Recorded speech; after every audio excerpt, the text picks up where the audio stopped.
আসলে তোমাদেরকে কিছু কথা বলার জন্য আমার এই ভিডিওটা। যদিও খেলা সম্পর্কিত কোনো ভিডিও বানানোর ইচ্ছা আমার ছিল না, কিন্তু তোমাদের কিছু মানুষের কথার জন্য ভিডিওটা বানাতে বাধ্য হলাম।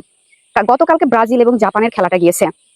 আসলে কি বলবো, সারা বিশ্ব কিন্তু দেখেছে কে কেমন পারফরমেন্স করেছে। এখানে নতুন করে কিছু বলার নেই। আর আমি কোনো দলকে ট্রল করা পছন্দ করি না, এবং কোনো দলকে নিয়ে কটু মন্তব্য করাও পছন্দ করি না। প্রত্যেকের লেভেল থেকে, প্রত্যেকের জায়গা থেকে সেরাটা দেওয়ারই চেষ্টা করি। এবং এখানে যারা আসে প্রত্যেকে তার যোগ্যতা বশতই আসে। কেউ যোগ্যতাবিহীন কিন্তু এই খেলার প্ল্যাটফর্মে আসে না। শুধু খেলা কেন, কেউই কোনো যোগ্যতাবিহীন কোনো স্থানে যায় না। তাই কাউকে নিয়ে ট্রল করার আগে আমাদের প্রত্যেককে ভাবতে হবে। কিছু মানুষ তো এটা ভুলেই যায় যে ওই অপর বিরোধী দলকে মানে হেনস্থা করার জন্য যা ইচ্ছে তাই মুখের ভাষা ব্যবহার করতে হবে, তাতে যা হয়ে যায় যাক। কিন্তু একটাবার কি তোমরা এটা কল্পনা করে দেখেছো, বিরোধী দলকে হেনস্থা করতে গিয়ে তোমরা তোমাদের নিজের ব্যক্তিত্বকেই নষ্ট করে দাও? এমন এমন ভাষা ব্যবহার করো যেটাতে তোমাদের নিজের ব্যক্তিত্বই নষ্ট হয়।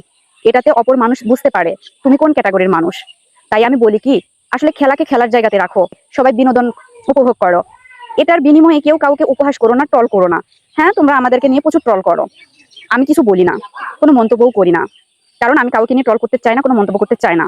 তোমরা একটা কথা সবাই বারবারই বলতেছো যে গতকালকে ব্রাজিল এবং জাপানের খেলাতে ব্রাজিলের দম বন্ধ হয়ে গিয়েছিল। হ্যাঁ, এটা আমরা মানছি। আর যেদিনকে ব্রাজিলের খেলা হয় তোমরা তো সবাই মিলে দল চেঞ্জ করো। ব্রাজিলের পক্ষে যদি একটা কলা গাছও খেলে তোমরা তার পক্ষে দাঁড়াও। কেন তোমাদের বিরোধিতা করতে হবে? এটা তোমাদের মাইন্ড সেটআপে হয়ে গেছে, ঠিক আছে? হ্যাঁ, যে কথা বলতেছিলাম যে দম বন্ধ হয়ে গিয়েছিল, দম বন্ধ হওয়াটা কি স্বাভাবিক না? যারা খেলা বোঝে, যারা অ্যাকচুয়ালি বিশেষজ্ঞ, তারাও জানে জাপান যেমন একটা শক্তিশালী দল, ব্রাজিলও তেমন একটা শক্তিশালী দল। একটা এক্সাম্পল দিই তোমাদেরকে। একই ক্লাসে মনে করো যে A+ প্রাপ্ত দুজন ব্যক্তি আছে, কেউই কারোর থেকে কোনো অংশে কম নয়। তো তারপরেও যদি শিক্ষকরা যদি তাদেরকে পরীক্ষা করার জন্য এক্সাম দেয়, তো কেউ কি চাইবে কারোর থেকে কম মার্ক পাইতে? সবাই তো চাইবে তার সেরাটা দিতে। আর তা না হলে কি হয়, দুইজনই সমান মার্ক পাই। এটাই তো।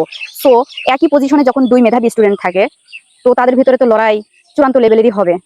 আর যখন ফার্স্ট পজিশনে থাকা স্টুডেন্টের লড়াই 10তম লেভেলে থাকা স্টুডেন্টের সাথে হয়, তখন কিন্তু তাকে অতটা কাঠখড় পোড়াইতে হয় না। তাকে কিন্তু অল্প একটু ঘাম ঝরাইলেই হয়ে যায়। বা অনেক কিছু বলা যায়। মানুষকে ছোট করতে গেলে না, অনেক ভাষা আছে, অনেক ভাষায় ছোট করা যায়। কিন্তু আমি ওই ভাষাগুলো ব্যবহার করে আমি আমার নিজের ব্যক্তিত্বকে রসাতলে ফেলতে চাই না। যাই হোক, আসলে আরেকটা কথা বলি শোনো।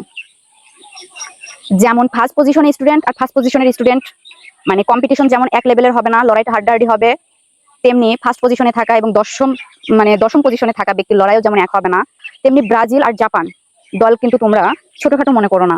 তোমাদের যেমন দলের সাথে খেলা পড়ে 67, 87, 55, 115তম দলের সাথে, সেখানে কি কম্পিটিশন থাকবে বলে মনে করো তোমরা? বলো, একবার রিপোর্টগুলো যাচাই করে দেখো।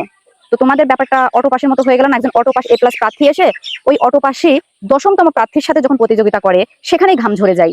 তাহলে অটোপাস বাদে আসলে কেমন ঘাম ঝরবে একবার ভেবে দেখো। এটা খেলার মাঠ, যে কোনো টাইমে চেঞ্জ হতে পারে পজিশন। তাই কেউ কাউকে নিয়ে ট্রল করা বন্ধ করো। আমি খেলা নিয়ে কারোর সাথে তর্ক জড়াতে চাই না।